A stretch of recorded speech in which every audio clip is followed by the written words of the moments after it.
Price the Lord. വീണ്ടും ദൈവസന്നിധിയിൽ നമുക്ക് പ്രാർത്ഥിക്കാം. ദൈവത്തിൻ്റെ കഴിഞ്ഞ എപ്പിസോഡിൽ വലിയൊരു ദൈവശക്തി വ്യാപരിച്ചു. എന്നാൽ ഈ പ്രോഗ്രാമിൽ, ഇന്നത്തെ ഈ പ്രോഗ്രാമിൽ ദർശിക്കുന്ന എല്ലാവരും ഞാൻ അനുഗ്രഹിച്ച് പ്രാർത്ഥിക്കുകയാണ്.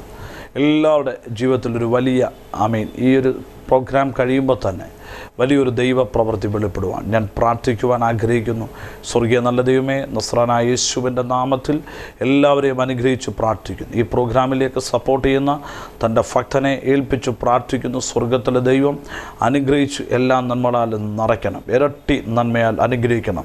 സ്വർഗം അതിജയം സഹായിക്കും. ഇത് ദർശിക്കുന്ന ഞങ്ങളുടെ മക്കളെല്ലാം ദുരുപോലെ അനുഗ്രഹിക്കും, യേശുവിൻ്റെ നാമത്തിൽ തന്നെ. ആമേൻ. ദൈവമക്കളെ, ദൈവത്തിൻ്റെ വചനത്തിലേക്ക് നമുക്ക് പ്രവേശിക്കാം. 1 ശമൂവേലിൻ്റെ പുസ്തകം 17-ാം അധ്യായത്തിൻ്റെ 46-ാമത്തെ വാക്യം. Price the Lord. വളരെ വ്യക്തമായി ഇതിനകത്ത് കാണുവാൻ കഴിയുന്നു, ഇസ്രായേലിൽ ഒരു ദൈവമുണ്ടെന്ന് സകലരും പറയട്ടെ. ദൈവമക്കൾ, ഇത് പറയാനുണ്ടാകുന്ന കാര്യം എന്താ? ഇസ്രായേലിൽ ഒരു ദൈവമുണ്ടെന്ന് സകലരും പറയട്ടെ. Price the Lord. ഇസ്രായേൽ എന്ന് പറഞ്ഞാൽ ആരാ? യാക്കോബിനെ യാബോക്ക് എന്ന നദീതീരത്തെ സർവശക്തനായ ദൈവം അവൻ്റെ പേര് മാറ്റി പുതിയൊരു പേര് കൊടുത്ത് ദൈവനെ അനുഗ്രഹിച്ചു. Price the Lord. അപ്പോൾ ഇസ്രായേലിൽ ഒരു ദൈവമുണ്ടെന്ന് സകല മനുഷ്യരും അറിയണമെങ്കിൽ ഞാനും നിങ്ങളും ഉയർത്തുന്ന ഈ യേശു ക്രിസ്തുവിൻ്റെ, ഞാനും നിങ്ങളും സേവിക്കുന്ന ഈ യേശു ക്രിസ്തുവിൻ്റെ വലിയ സ്തോത്രം പ്രവൃത്തി മറ്റുള്ളവർ കാണണം. മറ്റുള്ളവർ കണ്ട് നിങ്ങൾ മറ്റുള്ളവരുടെ മുമ്പിൽ ഒരു അത്ഭുതമായി തീരണം. എങ്കിലേ നമ്മളിൽ വ്യാപരിക്കുന്നൊരു ദൈവശക്തിയുടെ അളവ് മറ്റുള്ളവർ മനസ്സിലാക്കി നമ്മളെ അനുസരിച്ച് നമ്മൾ പറയുന്ന പോലെ മുന്നോട്ട് പോകാൻ കഴിയുള്ളൂ. Price the Lord. നിങ്ങൾ ഉയർത്തുന്ന ദൈവത്തിൻ്റെ മാറ്റമില്ലാത്ത ശക്തി, നിങ്ങൾ ഉയർത്തുന്ന ദൈവത്തിൻ്റെ മാറ്റമില്ലാത്ത വലിപ്പം എന്തെന്ന് നിങ്ങൾ തിരിച്ചറിയണം. നിങ്ങൾ തിരിച്ചറിഞ്ഞാൽ, അല്ലെങ്കിൽ ഞാൻ തിരിച്ചറിയുന്നില്ല എങ്കിൽ സ്തോത്ര ഹല്ലേലൂയ, നമുക്ക് നമ്മുടെ ദൈവത്തിനൊന്നും ചെയ്യാൻ കഴിയത്തില്ല. കാര്യം നമ്മുടെ ദൈവം ആരാണെന്നുള്ള പൂർണ്ണ ബോധ്യം, നമ്മുടെ ദൈവത്തിൻ്റെ വലിപ്പം, നമ്മുടെ ദൈവത്തിൻ്റെ ശക്തി, നമ്മുടെ ദൈവത്തിൻ്റെ സ്തോത്ര കൃപയുടെ അളവ്, ഇതിനെ തിരിച്ചറിയുവാൻ കഴിയുന്ന ഒരു വ്യക്തിക്ക് സ്തോത്രം പറയുവാൻ കഴിയുള്ളൂ. സ്തോത്രം. ഇസ്രായേലിൽ, അതായത് എൻ്റെ വീട്ടിൽ എൻ്റെ ദൈവമുണ്ടെന്ന് എൻ്റെ വീട്ടിലുള്ളവർ പറയട്ടെ. അതായത് സ്തോത്രം ഹല്ലേലൂയ, സ്തോത്രം എൻ്റെ അയൽവക്കം, എൻ്റെ പക്കൽ, എൻ്റെ വീട്ടിലൊരു ദൈവമുണ്ടെന്ന് പറയട്ടെ.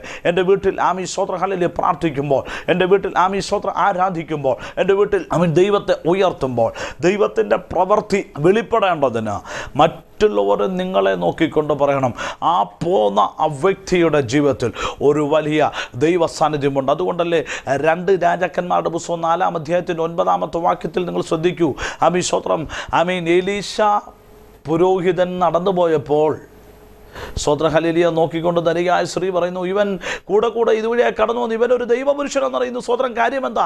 എന്നെയും നിങ്ങളെയും കണ്ടാൽ ദൈവത്തിൻ്റെ മക്കളാണെന്ന് തിരിച്ചറിയണമെങ്കിൽ, ദൈവശക്തി നിങ്ങളിൽ ഉണ്ടെന്ന് മറ്റുള്ളവർ അറിയണമെങ്കിൽ, അവനിൽ ഇരിക്കുന്ന ശക്തിയെ തകർക്കുന്നൊരു വലിയൊരു അഭിഷേകത്തിൻ്റെ ശക്തി നിങ്ങളിൽ വ്യാപരിക്കുന്നെങ്കിൽ സ്തോത്രം, അവർ പറയും, ഇവനൊരു ദൈവ പുരുഷൻ തന്നെ, ഇവനിലൊരു ദൈവമുണ്ട്, ഇവനിലൊരു ദൈവത്തിൻ്റെ ശക്തിയുണ്ട്, ഇവനിലൊരു ദൈവത്തിൻ്റെ വ്യാപാരമുണ്ടെന്ന് പറയേണ്ടതിനാ സ്തോത്രം ദാവീദ് പറയുന്നത്, ഇസ്രായേലിൽ ഒരു ദൈവമുണ്ടെന്ന് ഞാൻ പറയിപ്പിക്കും. കാര്യം വേറെയല്ല ദൈവമക്കളെ, സ്തോത്രം, വിശ്വസ്തനായിരുന്നു ദാവീദ്.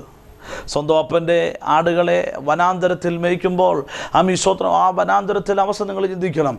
സ്തോത്രം, സിംഹമുണ്ട്, സ്തോത്രം, കടുവയുണ്ട്, കേസരിയുണ്ട്, സകല വന്യമൃഗങ്ങളുടെ ഇടയിൽ സ്തോത്രം ഹല്ലേലൂയ ഈ ആടുകളെ പരിപാലിക്കുന്ന ദാവീദ് എത്രമാത്രം സമർപ്പിക്കപ്പെടുകയും എത്രമാത്രം ദൈവസനിൽ പ്രാർത്ഥിക്കുകയും ചെയ്യുന്ന ഭക്തനാണ്. ഞാൻ ചോദിക്കട്ടെ, സ്തോത്രം, കേവലം ഒരു സിംഹത്തിൻ്റെ മുൻപിൽ ന്യൂഡൽഹിയിൽ മൃഗശാലയിൽ സ്തോത്രം ഒരു ഫോട്ടോ എടുക്കാൻ, മൊബൈൽ ക്യാമറ എടുക്കുവാൻ വേണ്ടി സ്തോത്രം കടുവായുടെ കൂട്ടിൽ നിന്നും സ്തോത്രം നോക്കിയെടുത്ത ആ ചെറുപ്പക്കാരൻ, 22 വയസ്സുള്ള ചെറുപ്പക്കാരൻ കടുവായുടെ കൂട്ടിലേക്ക് വീഴുമ്പോൾ അവനെ സ്തോത്രം കടുവ ആദ്യം വന്ന് നക്കി. സ്തോത്രം, അവൻ പേടിച്ചു ഭയാനകമായി കടുവായുടെ കൂട്ടിൽ അവൻ ഇരിക്കുമ്പോൾ സ്തോത്രം ഹല്ലേലൂയ മറ്റുള്ളവരെ കടുവ ഓടിപ്പോവാൻ വേണ്ടി കല്ലെറിഞ്ഞപ്പോൾ ആ കല്ല് എറിഞ്ഞ കടുവ അതിന് വൈരാഗ്യം ഉണ്ടായി ഈ ചെറുപ്പക്കാരനെ പറിച്ച് കീറി തിന്നെ അവൻ്റെ എല്ല് പൊടി പോലും വെക്കാതെ ആക്കി തീർത്ത മൃഗത്തിൻ്റെ ഇടയിലാണ് ദാവീദ് സ്തോത്രം ദാവീദിൻ്റെ സ്വന്തം അപ്പൻ്റെ ആടിനെ മേയ്ക്കുവാൻ ദാവീദ് സ്തോത്രം ഹല്ലേലൂയ ഇറങ്ങിത്തിരിച്ച കാര്യം ദാവീദിനറിയാം. ഈ മൃഗത്തിൻ്റെ ഇടയിൽ, ഈ സിംഹത്തിൻ്റെ ഇടയിൽ, ഈ കടുവകളുടെ ഇടയിൽ സ്തോത്രം ഹല്ലേലൂയ ഈ ഇത്രയും ആടുകളെ, കേവലം ദൈവമക്കളെ ഒരു 2 ആട് മതി. 2 ആടിനെ പോലും പരിപാലിക്കാൻ കഴിയാതെ, അല്ലെ 5 ആടിനെ പോലും പരിപാലിക്കാൻ കഴിയാതെ ഓരോരുത്തർ ഇട്ടേച്ചു പോകുന്നു. എന്നാൽ സ്തോത്രം ഹല്ലേലൂയ ദാവീദിൻ്റെ കയ്യിൽ ഒരു 10 ആടുണ്ടെന്നിരിക്കട്ടെ, ഈ ആടുകളെ ദാവീദ് വിശ്വസ്തയോടെ പരിപാലിച്ചതിൻ്റെ പ്രധാന ഉദ്ദേശം ദാവീദിനറിയാം, ദൈവം എന്നോട് കൂടെ ഇല്ലെങ്കിൽ ഈ കാട്ടുമൃഗങ്ങളുടെ, ഈ വന്യമൃഗങ്ങളുടെ ഇടയിൽ എൻ്റെ അപ്പൻ്റെ ആടിനെ എനിക്ക് മേയ്ക്കുവാൻ കഴിയത്തില്ല. എന്നിട്ട് പോലും കാട്ടിലെ ശത്രുവായിരിക്കുന്ന കരടി ദാവീദിൻ്റെ ആടിനെ പിടിക്കുവാൻ വന്നപ്പോൾ ദാവീദ് സ്തോത്രം എന്ത് ചെയ്തു? ഒറ്റയടിക്ക് അതിനെ എടുത്തു. ദൈവമക്കളെ, ഞാൻ ഈയിടെ നെയ്യാഡാമിൽ മ്യൂസിയത്തിലൊന്ന് ഒന്ന് കടന്നു പോകാനിടയായി. അപ്പോൾ സ്തോത്രം ഹല്ലേലൂയ അവിടെ ഒരു സിംഹത്തിൻ്റെ സ്തോത്രം ഫോസിൽ അവിടെ ഇരുന്നു. അപ്പോൾ ഞാൻ അവരോട് ചോദിച്ചു, ഈ സിംഹത്തിന് എത്രമാത്രം പഴക്കമുണ്ടെന്ന് ചോദിച്ചപ്പോൾ അവരെന്നോട് പറഞ്ഞു, ഏകദേശം ഏതാണ്ട് 85 ഇയേഴ്സ് എഗോ, അതിന് 85-90 വർഷം പഴക്കമുണ്ട് പാസ്റ്ററെ. അപ്പം ഞാൻ അതിൻ്റെ പല്ലിലൊന്ന് പിടിച്ചു നോക്കിയപ്പം അതിൻ്റെ പല്ല് അനങ്ങുന്നില്ല. അപ്പം ഞാൻ ഉദ്ദേശിച്ചു, എൻ്റെ മനസ്സിൽ ചിന്ത വന്നിതാ പെട്ടെന്ന്, ഇത്രയും വർഷം പഴക്കമുള്ള സിംഹത്തിൻ്റെ പല്ലിൻ്റെ ഒരു വേര് പോലും പൊട്ടാതെ ഇരിക്കുമ്പോൾ പച്ച സിംഹം, അതായത് ജീവനോടിരിക്കുന്ന സിംഹത്തിൻ്റെ ഇടയിൽ ദാവീദ് അപ്പൻ ഏൽപ്പിച്ച് ആട് എത്ര ഭംഗിയായി നോക്കി ദൈവമക്കളെ. കാര്യം ദാവീദിൻ്റെ കഴിവല്ല, ദാവീദിനെ ബലപ്പെടുത്തിയ ഒരു ദൈവത്തിൻ്റെ കൃപയാ. അതുകൊണ്ട് ദാവീദ് പറഞ്ഞു, പ്രൈസ് ദി ലോർഡ്, ഞാൻ എൻ്റെ അപ്പനെ, എൻ്റെ ആടിനെ മേയ്ക്കുമ്പോൾ സ്തോത്രം കരടി വന്നു, സിംഹം വന്നു, എന്നാൽ ഞാൻ അതിൻ്റെ വായിൽ നിന്നും വലിച്ചെടുത്തത് എന്നെ ശക്തിപ്പെടുത്തി എൻ്റെ ദൈവമാ. അതുകൊണ്ട് സ്തോത്രം 18-ാം സങ്കീർത്തനത്തിൽ 1-ാമത്തെ വാക്യത്തിൽ പറയുന്നു, യഹോവ എൻ്റെ ശൈലവും എൻ്റെ കോട്ടയുമാകുന്നു. ദൈവമക്കളെ, ഇന്ന് എൻ്റെ യേശുവിനെ നിങ്ങളുടെ ശൈലവും കോട്ടയുമാണെങ്കിൽ നിങ്ങളെ മറ്റുള്ളവർ നോക്കി സ്തോത്ര ഹല്ലേലൂയ നിങ്ങളെ മറ്റുള്ളവർ നോക്കിക്കൊണ്ട് പറയണം, അയ്യോ ഇവൻ്റെ മേലൊരു പ്രത്യേക അനോയിൻമെൻറ്റ് അധികാരമുണ്ട്, ഇവൻ്റെ മേലൊരു പ്രത്യേക പവറുണ്ട്, ഇവൻ്റെ മേലൊരു ദൈവശക്തി ഉണ്ട്. കാര്യം വേറെയല്ല, ഇവനൊരു ദൈവത്തിൻ്റെ പുരുഷനാണ്. നിന്നെ നോക്കിക്കൊണ്ട് പറയുന്നു സ്തോത്രം നീ മുന്നോട്ട് പോകത്തില്ല. നിന്നെ നോക്കിക്കൊണ്ട് പറയുന്നു നിനക്കിനും ഒരു യാത്രയില്ല. നിന്നെ നോക്കിക്കൊണ്ട് പറയുന്നു സ്തോത്ര ഹല്ലേലൂയ നീ ഇനിയും വളരത്തില്ല. നിന്നെ നോക്കിക്കൊണ്ട് നിനക്ക് പഠിക്കാൻ ബുദ്ധിയില്ല. നിന്നെ നോക്കിക്കൊണ്ട് മറ്റുള്ളവരുമായി കമ്പയർ ചെയ്ത് പറയുന്നു നിനക്ക് പഠിക്കുവാൻ കഴിയത്തില്ല. എന്നാൽ സ്തോത്രം നീ ദൈവത്തിൽ ആശ്രയിക്കേ. അതുകൊണ്ടല്ലേ സങ്കീർത്തനക്കാരൻ പറയുന്നു സ്തോത്രം ഈ സ്തോത്രം ലോകത്തിൽ ആശ്രയിക്കുന്നതിനേക്കാൾ, പണത്തിൽ ആശ്രയിക്കുന്നതിനേക്കാൾ യഹോവയിൽ ആശ്രയിക്കും നല്ലത്. ദൈവമക്കളെ, യഹോവയിൽ യിരെമ്യാവിൻ്റെ പുസ്തകം 17-ാം അധ്യായം 7-ാമത്തെ വാക്യം നമ്മൾ വായിച്ചാൽ അതിനകത്ത് വ്യക്തമായി കാണുവാൻ കഴിയുന്ന ഒന്നുണ്ട്. യഹോവയിൽ ആശ്രയിക്കുകയും യഹോവ തന്നെ ആശ്രയമായിരിക്കുകയും ചെയ്യുന്ന മനുഷ്യൻ ഭാഗ്യവാനാ. ഈ ഭൂമിയിൽ നമ്മൾ ജീവിക്കുമ്പോൾ നമ്മുടെ യഹോവയിൽ ആശ്രയം വെച്ചുകൊണ്ട് മുന്നോട്ട് പോകുന്നെങ്കിൽ സ്തോത്രം നിന്നെ ഏത് ജീവിയായിരിക്കുന്ന പ്രതികൂലത്തിൻ്റെ നടുവിൽ നിന്നും വലിച്ചെടുക്കുവാൻ കഴിവുള്ള സർവശക്തനായ ദൈവം നിന്നോട് കൂടെയുണ്ട്. അതുകൊണ്ട് ദൈവത്തിൻ്റെ വചനം നിങ്ങൾ വ്യക്തമായി ശ്രദ്ധിക്കൂ. ദാവീദ് പറഞ്ഞു, ഞാൻ ഇസ്രായേൽ ഒരു ദൈവമുണ്ടെന്ന് ഞാൻ തെളിയിക്കും. Price the Lord. എങ്ങനെ ദാവീദ് തെളിയിക്കാൻ കഴിയും? ആമേൻ.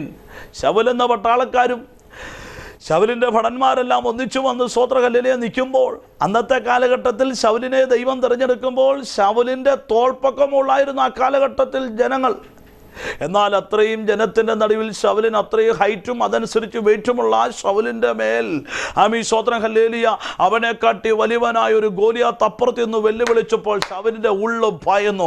ഞാൻ ഇന്ന് ആത്മാവിൽ വിളിച്ചു പറയാം, ശൗലേ, നിന്നെ തെരഞ്ഞെടുത്തപ്പോൾ നിന്റെ മേലൊരു അഭിഷേകമുണ്ടായിരുന്നു. എന്നാൽ നീ സ്തോത്രം ഹല്ലേലൂയ ഇന്ന് നിന്റെ അഭിഷേകം നഷ്ടപ്പെട്ടപ്പോൾ നീ കേവലം ജഡമായി തീർന്നു. ഇന്ന് നീ കേവലം ഫിസിക്കൽ ബോഡിയുമായി നിൽക്കുമ്പോൾ നീ ഇത്രയും ഫിസിക്കൽ ഉണ്ടെങ്കിലും, ഇത്രയും ഹെൽത്തി ആണെങ്കിൽ, ഇത്രയും നിനക്ക് ഹൈറ്റും വെയിറ്റും ഉണ്ടെങ്കിൽ, ദൈവത്തിൻ്റെ അഭിഷേകം നിന്നിൽ വരുന്നുണ്ടെങ്കിൽ മാത്രമേ നിന്റെ ശത്രുവിനെ നിനക്ക് ജയിക്കുവാൻ കഴിയുള്ളൂ. എന്നാൽ നിന്നെ കട്ടി ചെറിയവനും പവിഴ നിറമുള്ളവനും കോമളനും സുനേത്രനുമായിരിക്കുന്ന ദാവീദ് പറയുന്നു, ശൗൽ രാജാവേ, ഇവനെ ഞാൻ താഴെ ഇറക്കും, ഇവനെ ഞാൻ തകർക്കും, ഇവനെ ഞാൻ തകർക്കും. ശൗൽ ചോദിക്കുന്നു, അയ്യോ ഇവനെ നീ എങ്ങനെ തോടും ദൈവമക്കളെ, എൻ്റെ അപ്പൻ്റെ ആടിനെ ഞാൻ വനാന്തരത്തിൽ സ്തോത്രം മേയിച്ചപ്പോൾ ഇവനെ കട്ടി ബോധമില്ലാത്ത മൃഗത്തിൻ്റെ വായിൽ നിന്ന് നിന്നും എൻ്റെ സ്വർഗ്ഗത്തിലെ ദൈവം എൻ്റെ അപ്പനെ ആടിനെ പിടിച്ചെടുക്കുവാൻ എൻ്റെ മേൽ കൃപ പകർന്നെങ്കിൽ ഇന്ന് ഞാൻ ആത്മാവിൽ നിങ്ങളോട് വിളിച്ചു പറയുന്നു, നിങ്ങളെ ഒതുക്കുവാൻ നോക്കുന്ന ശത്രുവിൻ്റെ നടുവിൽ നിങ്ങൾ വിളിച്ചു പറ, എന്നെ ശക്തനാക്കുന്ന എൻ്റെ യേശു മുഖാന്തരം ഈ പ്രതികൂലത്തിൻ്റെ നടുവിൽ ഞാൻ ജയിക്കും. എൻ്റെ ദൈവത്താൽ ഞാൻ മതിലുകളെ ചാടിക്കടക്കും. ഏത് പ്രതികൂലത്തിൻ്റെ കാറ്റ് വന്നാലും, ഏത് പ്രതികൂലമായിരിക്കുന്ന വ്യക്തിവിധങ്ങൾ എൻ്റെ നേരെ ഇരച്ചു കലങ്ങിയാലും, വീട്ടിൽ എത്ര സമാധാന കേടുവരുത്തുന്ന ഏത് ദുഷ്ടവ്യാപാരത്തിൻ്റെ പോരൻ്റെ മേൽ വന്നാലും, ജോലിയിൽ എനിക്ക് ഉയർച്ച തരത്തില്ലെന്ന്, ആമി സ്വത്രം ജോലിയിൽ എനിക്ക് സ്ഥാനമാനങ്ങൾ തരത്തില്ലെന്ന് എത്ര ശത്രു ഓഫീസിനകത്ത് ആമി ശബ്ദം ഉയർത്തിയാലും അതിനെ ജയിക്കുന്ന ഒരു ജയാളിയായിരിക്കുന്ന യേശു എൻ്റെ കൂടെ ഉണ്ടെങ്കിൽ, ഓഫീസിനകത്ത് എനിക്ക് പ്രൊമോഷൻ ലെറ്റർ നിന്ന് ആമീൻ യോസഫിന് മന്ത്രിയുടെ കഥ കസാര ഇട്ടുകൊടുത്ത ദൈവമാണെങ്കിൽ എൻ്റെ ദൈവം എന്നെ ശക്തിപ്പെടുത്തുവാൻ കഴിയും. ദാവീദിന് ഉറപ്പുണ്ടായിരുന്നു. അതുകൊണ്ട് ദാവീദ് പറഞ്ഞ്, ഇവനെ ഞാൻ കൊന്നിട്ട് ഇസ്രായേലിൽ ഞാൻ സേവിക്കുന്ന ദൈവം ഉണ്ടെന്ന് മറ്റുള്ളവർ പറയണം. ആമേൻ. ഇവിടെ ഗോലിയാത്ത് പറയുന്നു, പല ദേവന്മാരുടെയും പേര് പറഞ്ഞ് ദാവീദിനെ തകർക്കുവാൻ നോക്കുമ്പോൾ, പല ദേവന്മാരുടെയും നാമം പറഞ്ഞവനെ ശപിക്കുവാൻ നോക്കുമ്പോൾ, ദൈവത്തിൻ്റെ വചനം നിങ്ങൾ ശ്രദ്ധിക്കൂ. നിങ്ങളെ പല ദേവന്മാരുടെ പേര് പറഞ്ഞ് നിങ്ങളെ ശപിക്കുകയും നിങ്ങളെ പ്രാകുകയും നിങ്ങളെ ഒതുക്കുകയും നിങ്ങളുടെ ജോലി മണ്ഡലങ്ങളെ ഒതുക്കി, നിങ്ങളുടെ സാമ്പത്തിക ഉയർച്ചകളെ ബന്ധിച്ച്, നിങ്ങളുടെ സാമ്പത്തിക മണ്ഡലങ്ങളെ ആവേശോത്രം വേലികെട്ടി ഇത്രമാത്രം നിങ്ങൾ മുൻപോട്ട് പോയാൽ മതി. നിങ്ങൾക്ക് പരിധി വെക്കുമ്പോൾ ആ പരിധിയെ പൊട്ടിച്ചു വെളിയിൽ കൊണ്ടുവരുത്തുവാൻ കഴിവുള്ള ഒരു ദൈവത്തിൽ നിങ്ങൾ ആശ്രയിക്കുന്നുവെങ്കിൽ, എൻ്റെ ദൈവത്തിൻ്റെ നാമത്തിൽ ഞാൻ വിളിച്ചു പറയുന്നു, പ്രതികൂലമെന്നല്ല സിംഹമല്ല, പ്രതികൂലമെന്ന കരടിയല്ല, ആവേശോത്രം പ്രതികൂലമെന്ന് ഏതു പ്രശ്നമാണെങ്കിലും ജയിക്കുവാൻ സ്വർഗത്തിലെ ദൈവത്തിന്റെ ശക്തി നിന്റെ മേൽ വരുമ്പോൾ നീ സകലതിനെ പൊട്ടിച്ചു വെളിയിൽ വരുന്ന ഒരു അഭിഷേകത്തിന്റെ ഉടമസ്ഥനായി തീരും. അവൻ നീ വിശ്വസിച്ചപ്പോൾ പ്രാർത്ഥിക്കുന്നുവെങ്കിൽ, നീ വിശ്വസിച്ച് ദൈവവചനത്തിൽ നീ ശ്രദ്ധ കൊടുക്കുന്നെങ്കിൽ, അവൻ ഇപ്പോൾ നിന്റെ അതിരുകൾ വിശാലപ്പെട്ടുകൊണ്ടിരിക്കുക, ഇപ്പോൾ നിന്റെ മനസ്സിന്റെ ഇടുക്കം മാറിക്കൊണ്ടിരിക്കുക, ഇപ്പോൾ നിന്റെ മനസ്സിന്റെ ഭാരം മാറിക്കൊണ്ടിരിക്കുക. എനിക്ക് ജോലിയിൽ എനിക്ക് ഉയർച്ച കഴിയുന്നില്ലല്ലോ, എനിക്ക് ഉയർച്ച പ്രാപിക്കുവാൻ കഴിയുന്നില്ലോ, എന്നെക്കാട്ടി മറ്റുള്ള സ്റ്റാഫുകൾ ഉയർന്ന ശമ്പളം വാങ്ങി അവർ ജോലിയിൽ ഉന്നത പദവിയിലേക്ക് മാറിപ്പോകുമ്പോൾ ഞാൻ ആപ്ലിക്കേഷൻ കൊടുത്തിട്ടും എനിക്ക് ഉയർച്ച പ്രാപിക്കുവാൻ കഴിയാതെ ഇന്ന് ഞാൻ ഇരിക്കുന്ന മണ്ഡലത്തിൽ ഇരിക്കുമ്പോൾ, ഇതിന് നടുവിൽ ഞാൻ എന്ത് ചെയ്യണമെന്ന് ഭാരപ്പെടുമ്പോൾ, ഞാൻ ഒരു കാര്യം നിങ്ങളോട് വിളിച്ചു പറയുന്നു, യേശുവിൽ വിശ്വസിക്ക്, യേശുവിൽ നിന്റെ വിഷയം കൊടുക്ക്. യേശു നിനക്ക് വേണ്ടി പുതിയ കസാര വലിച്ചിട്ട് നിന്നെ മാന്യ പദവിയിൽ ഇരുത്തുവാൻ അവൻ ശക്തനായ ദൈവമെന്ന് ഞാൻ ആത്മാവിൽ ദൂതനെ കൈമാറുന്നു. ദൈവമക്കളെ, ഞാൻ വളരെ വ്യക്തമായി നിങ്ങളോട് വിളിച്ചൊരു കാര്യം പറയട്ടെ. ആമീൻ സ്തോത്രം ഹല്ലേലൂയ. നീ എൻ്റെ നേരെ വരുവാൻ ഞാൻ നായോ? നീ എൻ്റെ നേരെ വടിയും കോലുമായി വരുവാൻ നായോ? ആര് ചോദിക്കുന്നു? ഗോലിയാത്ത് ചോദിക്കുക. അപ്പോൾ അവനറിയാം അവൻ ആരാ? നായ. അവനാരുടെ നാമം പറഞ്ഞാൽ വരുന്നേ? പല ദേവന്മാരുടെയും പേര് പറഞ്ഞ് ദൈവമക്കളായിരിക്കും നിന്നെ തകർത്ത് കളയുവാൻ, ദൈവമകനായിരിക്കും നിന്നെ തകർത്ത് കളയാൻ, ദൈവമകളായിരിക്കും നിൻ്റെ ഭാവിയെ ഉടച്ചു കളയാൻ. പ്രിയമോളെ, നീ കോളേജിൽ പഠിക്കുമ്പോൾ നിൻ്റെ ഫ്യൂച്ചറിനെ തകർത്ത് കളയുവാൻ, സ്തോത്ര ഹല്ലേലൂയ, മൊബൈൽ കൂടി വരുന്ന മിസ് കോഡുകളും മൊബൈൽ കൂടി വരുന്ന സ്തോത്ര മെസ്സേജുകൾ മാറി മാറി കൈമാറുമ്പോൾ ദൈവത്തിൻ്റെ ആത്മാവിൽ ഞാൻ ഇന്നൊരു ദൂത് വിളിച്ചു പറയുന്നു, സ്തോത്രം സൂക്ഷിക്കുക. ശത്രു നിൻ്റെ പിൻപിലുണ്ട്. ശത്രു നിന്നെ സ്തോത്രം കേവലം ഈ ലോകത്തിലൊരു പരസ്യകോലമാക്കി തീർക്കുവാൻ നോക്കുമ്പോൾ അതിന് നടുവിൽ വിളിച്ചു പറയാനൊന്നുണ്ട്. കർത്താവിനെ നീ ആശ്രയിച്ച് കർത്താവിൽ ബലം പ്രാപിച്ച് നീ മുന്നോട്ട് പോയാൽ നിൻ്റെ നമ്മുടെ പ്രതികൂലങ്ങളെ മാറ്റുവാൻ ദൈവത്തിന് കഴിയും. ഗോലിയാത്ത് വിളിച്ചു പറയുന്നു, ഇവനെ ഞാൻ പറിച്ചീറി പക്ഷികൾക്ക് കൊടുക്കും. സ്തോത്രം. ഏത് പക്ഷികൾക്ക്?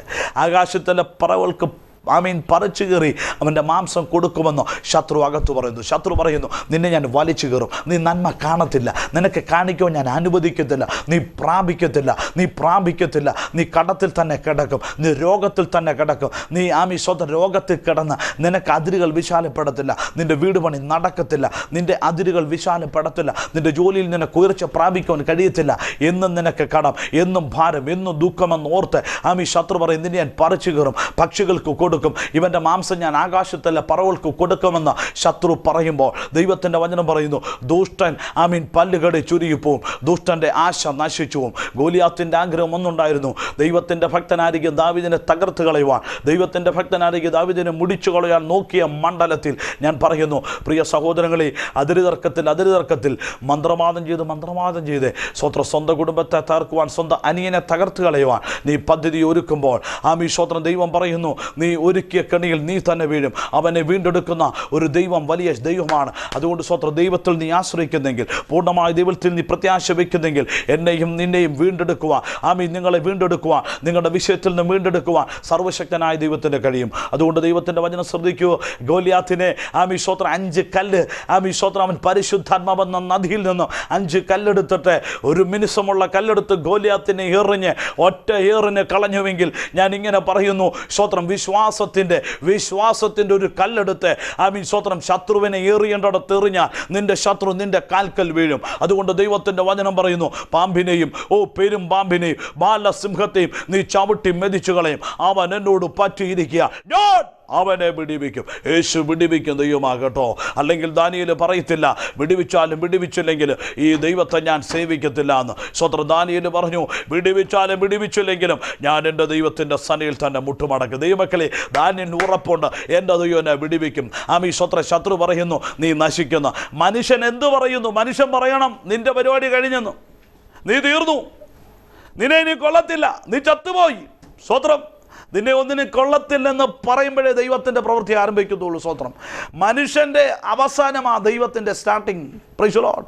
മനുഷ്യൻ്റെ ഫിനിഷിംഗ് പോയിന്റ് ആ ദൈവത്തിൻ്റെ സ്റ്റാർട്ടിംഗ് പോയിന്റ്. അതുകൊണ്ട് സ്വത്രം, നിന്നെ നോക്കി ശത്രു പറയുന്നു, ആമേൻ, നിന്നെ കൊണ്ട് ഇനിയും ഒന്നിനും കഴിയത്തില്ല, ഇനി നിനക്ക് മുന്നോട്ട് നീങ്ങാൻ കഴിയത്തില്ലെന്ന് പറയുമ്പോൾ അവിടുന്ന് ദൈവം പറയും, ഞാൻ നിന്നെ കൊണ്ട് തുടങ്ങിക്കും, ഞാൻ നിന്നെ കൊണ്ട് തുടങ്ങിക്കും. യഹോവ എൻ്റെ ബലവും, യഹോവ എൻ്റെ ശൈലവും എൻ്റെ കോട്ടയുമാണെന്നു ഞാൻ ആരെ പേടിക്കും? യഹോവ എൻ്റെ ജീവൻ്റെ വെളിച്ചം, ഞാൻ ആരെ പേടിക്കും? ദൈവമക്കളെ, ദൈവത്തിൻ്റെ വചനത്തിൽ വിശ്വസിക്കുന്നു.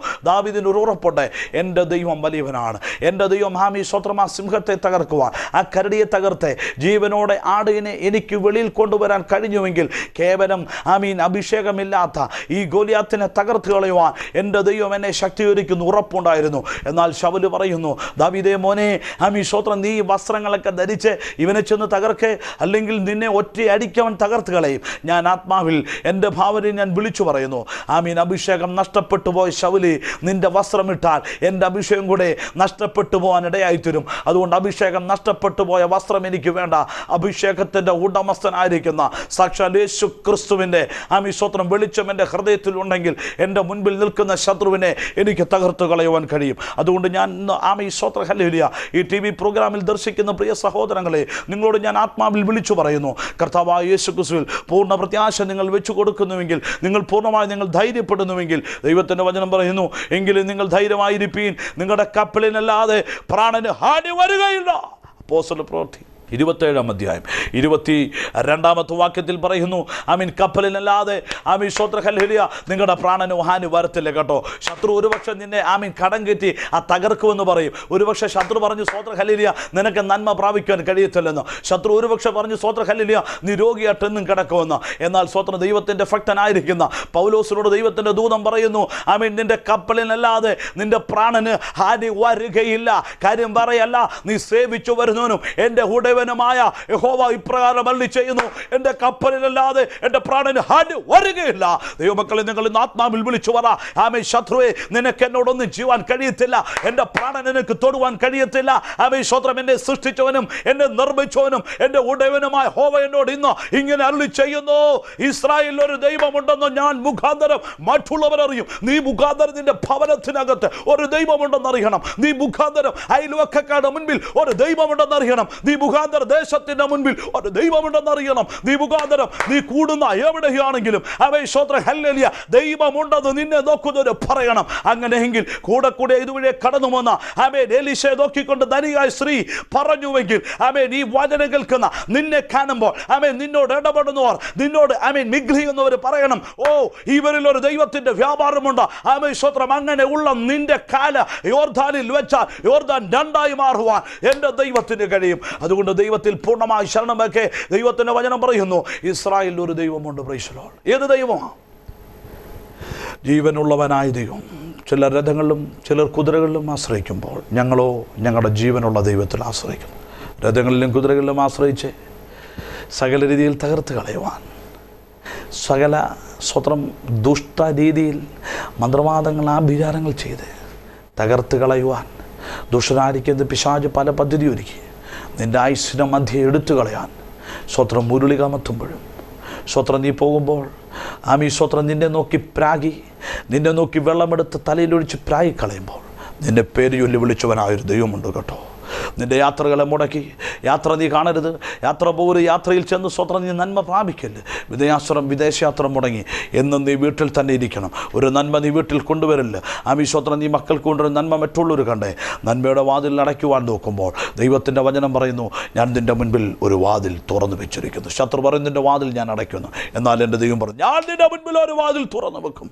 അത് ജീവനുള്ള ദൈവത്തിൻ്റെ വാതിലാണ് ദൈവമക്കളെ. അതുകൊണ്ട് യേശു പറഞ്ഞു, ഞാൻ വാതിലാകുന്നു, എന്നിൽ കൂടി കടക്കുന്നവൻ അവൻ ജീവൻ പ്രാപിക്കുവാനിടയെത്തരും. അതുകൊണ്ട് സ്വത്രം ദൈവത്തിൻ്റെ വചനം പറഞ്ഞു, ഇസ്രായേലിൽ ഒരു ദൈവമുണ്ടെന്ന് പറയണം. ആമീൻ. അബ്രഹാമിൻ്റെയും ഇസ്ഹാക്കിൻ്റെയും യാക്കോബിൻ്റെയും ദൈവം, യാക്കോബിനെ യാബോക്കെന്ന നദീ തീരത്ത് വെച്ച്, യാബോക്കെന്ന നദീ തീരത്ത് വെച്ച് യാക്കോബ് എന്ന പേര് മാറ്റിട്ട് ഇസ്രായേൽ എന്നൊരു നാമം, പുതിയ നാമം കൊടുത്ത ആമീൻ സ്വത്രം ഹല്ലേലൂയ വ്യക്തിയുടെ മക്കളാണോ നമ്മളെങ്കിൽ വിളിച്ചു പറ. ആമീൻ സ്വത്രം, ഞാൻ മുഖാന്തരം മറ്റുള്ളവർ അറിയും ഞാൻ സേവിക്കുന്ന ദൈവത്തിൻ്റെ വലിപ്പം, ഞാൻ ഉയർത്തുന്ന ദൈവത്തിൻ്റെ വലിപ്പം. അതുകൊണ്ട് റോമാ ലേഖനം ആമീൻ സ്വത്രം ഹല്ലേലൂയ 15-ാം അധ്യായം ആമീൻ 31 മുതൽ 33 വരെയുള്ള വാക്യത്തിൽ പറഞ്ഞു, സകലതും അവനിലും അവനാലും അവങ്കിലേക്കും അല്ലോ പറഞ്ഞു, സകലതും അവനാലും അവങ്കിലേക്കും അവനിൽ നിന്നല്ലോ വരുന്നത്. ആമീൻ സ്വത്രം നിന്നെ ശക്തനാക്കുന്ന, നിന്നെ ശക്തിപ്പെടുത്തുന്ന ഒരു ദൈവം നിന്നോട് കൂടെയുണ്ടെങ്കിൽ പ്രതികൂലമായി നിൽക്കുന്ന ഗോലിയാത്ത് എന്ന ശക്തിയെ ഇന്ന് പകൽക്കാലം നിന്റെ മുൻപിൽ ആമീൻ താളടിയായി വീഴുവാനിടയായി തീരും. ഹേയ് മഹാപർവ്വതമാകുന്ന സെരുബ്ബാബേലേ, നീ സമഭൂമിയായി തീരട്ടെ. നിൻ്റെ മുൻപിൽ തലമുറകളെ കാണാതെ വർഷങ്ങളായി, വിവാഹം കഴിച്ചിട്ട് തലമുറയില്ലാതെ 10ഉം 13ഉം ദൈവാത്മാവിൻ്റെ ഉള്ളിൽ തരുന്നു. 10 വർഷമായി, 13 വർഷമായി, 19 വർഷമായി ഭാരപ്പെട്ട് കഴിയുന്ന ദമ്പതികളെ ഞാൻ ആത്മാവിൽ നിങ്ങളോട് വിളിച്ചു പറയുന്നു, നിങ്ങളുടെ മുൻപിൽ ആമീൻ ചില സെരുബ്ബാബേലിൻ്റെ ശക്തി ഉണ്ട് കേട്ടോ. നിങ്ങളുടെ മുൻപിൽ ചില സെരുബ്ബാബേലിൻ്റെ പോരുണ്ട്. അതോട് പറ, അതോട് കൽപ്പിക്കേ.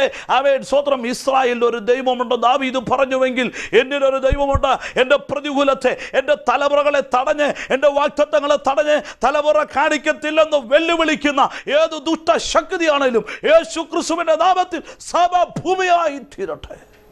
ഇന്ന് നീ ഒരു തീരുമാനമെടുത്ത്, ഇന്ന് നീ വചനത്തിൽ വിശ്വസിച്ചുകൊണ്ട് ആമീൻ എൻ്റെ ദൈവം എനിക്ക് തലമുറ തരുന്ന തലമുറയെ ഞാൻ ദൈവനാമത്തിൽ ഉയർത്തുമെന്ന ആമീൻ സ്വത്രം തീരുമാനമെടുക്കുന്നെങ്കിൽ, ആമീൻ സ്വത്രം നവദമ്പതികളെ ഞാൻ നിങ്ങളുടെ ആത്മാവിലൊരു ദൂത് പറയാം. കല്യാണം കഴിഞ്ഞിട്ടും സ്വത്രഹലിൽ, വിവാഹം കഴിഞ്ഞിട്ടും ആമീൻ സ്വത്രഹലിൽ തലമുറയെ കാണാതെ ഇന്ന് ഭാരപ്പെട്ട് നിരാശയോടെ ഈ ടി വിയിൽ ഇപ്പോൾ ദർശിക്കുന്ന പ്രിയ സഹോദരി, ദൈവാത്മാവ് നിന്നെ ദർശിക്കുന്നു.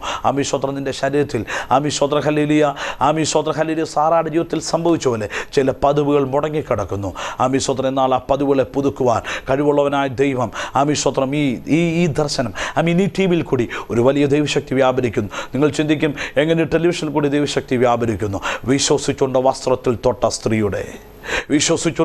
തൊട്ട സ്ത്രീയുടെ മേൽ ദൈവത്തിൻ്റെ ശക്തി പകർന്നുവെങ്കിൽ, വിശ്വസിച്ചുകൊണ്ട് ഈ ടി വിയിൽ ദർശിച്ചുകൊണ്ട് നിങ്ങളുടെ വിഷയത്തിൻ്റെ നടുവിൽ നിങ്ങൾ വയറ്റിൽ കൈവച്ച് പ്രാർത്ഥിക്കുന്നുവെങ്കിൽ, ആമീൻ സ്വത്രം നിങ്ങളുടെ പ്രതികൂലമായി നിൽക്കുന്ന സകല പ്രതികൂലത്തിൻ്റെ കാറ്റുകളെ അവൻ ശാന്തമാക്കി നിങ്ങൾക്ക് വേണ്ടി പുതിയൊരു തലമുറയെ, സാറയോട് പറഞ്ഞ പോലെ ആമീൻ സ്വത്രം ഹല്ലേലൂയ, അടുത്ത വർഷം നിനക്കൊരു മകൻ ഉണ്ടാകും. നിൻ്റെ ജീവിതത്തിലെ ആശകൾ നിരാശപ്പെട്ട് ഭാരപ്പെട്ടിരിക്കുമ്പോൾ, വിവാഹം കഴിക്കുവാൻ പ്രായമായിട്ടും വിവാഹം കഴിക്കുവാൻ ആമീൻ സ്വത്രം താല്പര്യമില്ലാതെ ജീവിതത്തിൽ ഭാരത്തോടെ കഴിയുമ്പോൾ അനേക പ്രപ്പോസലിങ് വന്നിട്ട് ആമീൻ എനിക്ക് യോജിക്കാതെ വേണം, എനിക്ക് യോജിക്കുന്നില്ലോ, ഇഷ്ടപ്പെടുന്നില്ലല്ലോ, എന്നെ ഇഷ്ടപ്പെടുന്നു, എനിക്ക് ഇഷ്ടപ്പെടുന്നില്ല എന്ന് ഭാരപ്പെട്ട് ജീവിതത്തിൽ നിരാശയോടെ ജീവിക്കുമ്പോൾ എൻ്റെ ദൈവം പറയുന്നു, നീ മുഖാന്തൊരു ദൈവമുണ്ടെന്ന് അറിയട്ടെ. അതുകൊണ്ട് നിങ്ങൾ വിശ്വസിക്കുന്നെങ്കിൽ ഞാൻ നിങ്ങൾക്ക് വേണ്ടി പ്രാർത്ഥിക്കാം. ദൈവം നിങ്ങളെ നടത്തട്ടെ. സ്വർഗത്തിലെ സകല ആത്മീയനുഗ്രഹങ്ങളാൽ ക്രിസ്തുയേശുവിൽ നിങ്ങൾ അനുഗ്രഹിക്കട്ടെ. ആമേൻ. പരിശുദ്ധനായ നല്ല ദൈവമേ, സ്വർഗത്തിലെ കർത്താവേ, ആമേൻ ഈ സന്ദേശം കേട്ട അങ്ങയുടെ മക്കൾ ഭാരപ്പെട്ട് തലമുറയില്ലാതെ, കർത്താവേ മക്കളില്ലാതെ, വിവാഹം കഴിഞ്ഞിട്ട് 10 വർഷമായി, 13 വർഷമായി, 19 വർഷമായി ഭാരപ്പെട്ടിരിക്കുന്ന പ്രിയ സഹോദരങ്ങൾക്ക് ദൈവം ഒരു കുഞ്ഞിനെ ദാനമായി നൽകണമെന്ന് പ്രാർത്ഥിക്കുന്നു. അതുപോലെ കർത്താവേ, വിവാഹപ്രായമായി കഴിഞ്ഞിട്ട് കർത്താവേ വിവാഹം കഴിക്കാതെ ഭാരപ്പെട്ട് നിൽക്കുന്നൊരു സഹോദരിയെ ദൈവാത്മാവ് ദർശിക്കുന്നില്ല കർത്താവേ. പ്രിയ മകൾക്ക് വേണ്ടി പുതിയൊരു വാതിൽ ദൈവം തുറക്കണമേ. യഹോവ അനുകൂലമെങ്കിൽ പ്രതികൂലമാരാണ്. എൻ്റെ ദൈവമൊന്ന് വഴികളെ തുറക്കണമേ. വിശേഷാൽ ഈ പ്രോഗ്രാം ദർശിച്ച അങ്ങയുടെ മക്കളെല്ലാം ഒരുപോലെ അവരുടെ വിഷയങ്ങളുടെ നടുവിൽ ദൈവം അനുഗ്രഹിക്കണമെന്ന് പ്രാർത്ഥിക്കുന്നു. പിതാവിൻ്റെയും പുത്രൻ്റെ പുത്രൻ്റെയും പരിശുദ്ധാത്മാവിൻ്റെ നാമത്തിൽ ഞാൻ അനുഗ്രഹിക്കുന്നു. കർത്താവേ, സ്വർഗ്ഗം അത് ചെയ്യും, നന്മയാൽ നിറയ്ക്കും, അനുഗ്രഹിക്കും. യേശു ക്രിസ്തുവിൻ്റെ നാമത്തിൽ തന്നെ ആമേൻ. ദൈവം നമ്മളെ അനുഗ്രഹിക്കട്ടെ. നിങ്ങൾ ഈ പ്രോഗ്രാമിനായി പ്രാർത്ഥിക്കുക. ഈ പ്രോഗ്രാം തുടർന്നും ആമേൻ അനുഗ്രഹത്തോടെ തന്നെ മുന്നോട്ട് പോകേണ്ടതിന് നിങ്ങളുടെ ആത്മീയ സഹായവും നിങ്ങളുടെ ഭൗതിക സഹായവും ഞങ്ങൾ ആശ്രയിക്കുന്നു. ഞങ്ങളുടെ ഗിലെയാദ് ഗോസ്പൽ മിനിസ്ട്രി ഓർത്ത് പ്രാർത്ഥിക്കുക. ദൈവം നിങ്ങളെ നടത്തട്ടെ. May God bless you. Praise the Lord. Hallelujah.